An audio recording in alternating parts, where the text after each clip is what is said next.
بسم اللہ الرحمن الرحیم۔ شروع اللہ کے نام سے جو بڑا مہربان اور نہایت رحم والا ہے۔ السلام علیکم ورحمۃ اللہ وبرکاتہ۔ فیض دین کے ناظرین، آپ کا استقبال ہے ہمارے چینل پہ، خوش آمدید۔ حضرت غوث اعظم رحمۃ اللہ علیہ کے حوالے سے شیطان کے مکر و فریب کا ایک اور اہم واقعہ اسلامی تصوف کی دنیا میں مشہور ہے۔ اس واقعے کو تمام معتبر تذکرہ نگاروں نے پوری تفصیل سے بیان کیا ہے۔ حضرت غوث اعظم رحمۃ اللہ علیہ کے صاحبزادے حضرت شیخ ضیاء الدین رحمۃ اللہ علیہ کی روایت ہے کہ ایک مجلس میں والد محترم نے مجھ سے فرمایا، ایک بار دوران سیاحت میں ایک ایسے جنگل کی طرف نکل گیا جہاں آب و دانے کا نام تک نہ تھا۔ مجھے کئی دن تک پانی کا ایک قطرہ بھی میسر نہیں آیا۔ پیاس کی شدت اس قدر بڑھی کہ میں نیم جاں ہو کر رہ گیا۔ پھر میں نے بے چارگی کے عالم میں آسمان کی طرف دیکھا۔ یکایک بادل کا ایک ٹکڑا اٹھا اور میرے سر پر آ کر برسنے لگا۔ میں نے اپنی پیاس بجھائی اور اپنے پالنے والے کا شکر ادا کیا۔ پھر اسی رات میں ذکر الہی میں مشغول تھا کہ اچانک میرے چاروں طرف تیز روشنی پھیل گئی۔ میں نے گھبرا کر دیکھا، زمین سے لے کر آسمان تک نور ہی نور تھا۔ مجھے یقین آ گیا کہ میری ریاضت قبول ہو گئی ہے، کیونکہ میں نے آج تک ایسی نورانی فضا نہیں دیکھی تھی۔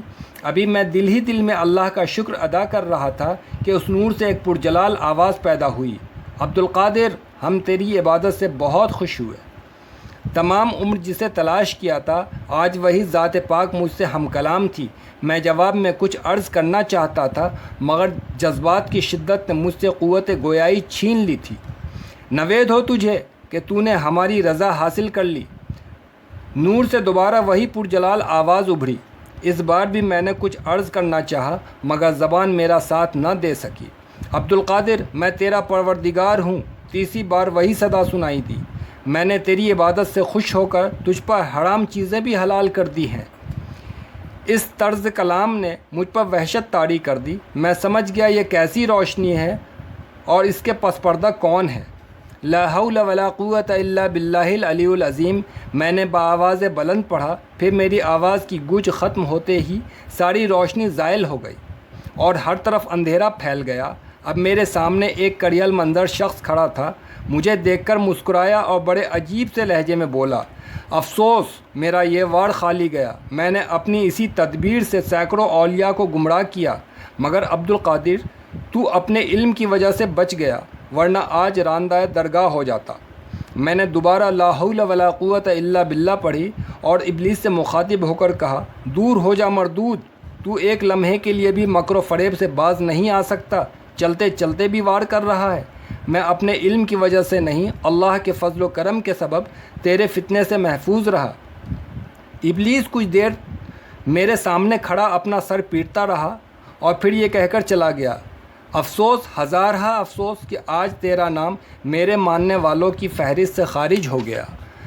بعض مورخین نے اس واقعے کو اس طرح بیان کیا ہے کہ اچانک نور سے ایک آواز پیدا ہوئی، عبدالقادر، تو نے ہمیں راضی کر لیا، ہم بطور انعام تجھ پر باقی زندگی کی عبادت معاف کرتے ہیں۔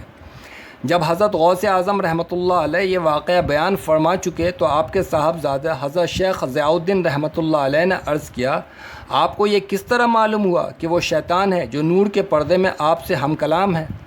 حضرت شیخ عبدالقادر جیلانی رحمۃ اللہ علیہ نے فرمایا، صرف اس کے اس قول سے کہ حرام چیزیں بھی حلال کر دی گئی ہیں، کیونکہ اللہ تعالیٰ کبھی کسی کو حرام کاموں اور فحش باتوں کا حکم نہیں دیتا۔ دوسری روایت کے مطابق آپ نے اپنے صاحبزادے کے سوال کا جواب دیتے ہوئے فرمایا، جب اللہ نے اپنے بڑے سے بڑے رسول پر عبادت معاف نہیں کی تو پھر عبدالقادر کی حیثیت کیا ہے؟ بس اسی بات سے میں نے پہچانا کہ وہ شیطان کے سوا کوئی اور نہیں ہو سکتا۔ حضرت شیخ عبدالقادر جیلانی رحمۃ اللہ علیہ فرماتے ہیں کہ میں اپنے طالب علمی کے زمانے میں اساتذہ سے سبق لے کر جنگل کی طرف نکل جایا کرتا تھا۔ پھر بیابانوں اور خرابوں میں دن ہو یا رات، آندھی ہو یا موسلا دھار بارش، گرمی ہو یا سردی، اپنا مطالعہ جاری رکھتا تھا۔ اس وقت میں اپنے سر پر ایک چھوٹا سا عمامہ باندھتا اور معمولی کپڑے کا جبہ پہنتا تھا۔ کئی دن فاقے سے گزر جاتے، پھر دریائے دجلہ کے کنارے اگنے والی ترکاریاں کھا کر شکم کی آگ کو سرد کرتا۔ کبھی کبھی یہ ترکاریاں بھی ہاتھ نہ آتی کیونکہ بھوک کے مارے ہوئے دوسرے فقراء بھی ادھر کا رخ کر لیا کرتے تھے۔ ایسے مواقع پر مجھے شرم آتی تھی کہ میں درویشوں کی حق تلفی کروں، مجبوراً وہاں سے چلا جاتا اور اپنا مطالعہ جاری رکھتا۔ پھر نیند آتی تو خالی پیٹ ہی کنکریوں سے بھری ہوئی زمین پر سو جاتا۔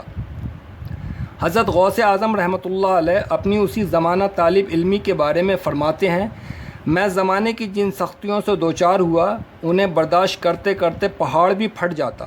یہ تو اس ذات بے نیاز کا کام ہے کہ میں بعافیت اس خارداروں سے گزر گیا۔ حضرت شیخ عبد القادر جیلانی رحمۃ اللہ علیہ ذی الحجہ 496 ہجری میں علم قرآت، علم تفسیر، علم حدیث، علم فقہ، علم کلام، علم نعت، علم ادب، علم نحو، علم عروض، علم مناظرہ، علم تاریخ اور علم النساب کی تکمیل کی۔ اس وقت آپ کی عمر 26 سال تھی۔ یہ بھی حضرت غوث اعظم رحمۃ اللہ علیہ کی ایک زندہ کرامت ہے اگر لوگ اسے سمجھنے کی کوشش کریں۔ دوستو، اگر ویڈیو پسند آئی ہو تو اسے لائک، شیئر اور سبسکرائب کریں اور بیل آئیکن پریس کر دیں تاکہ اگلی ویڈیو کی نوٹیفیکیشن بروقت آپ تک پہنچ سکے۔ جزاک اللہ خیرہ۔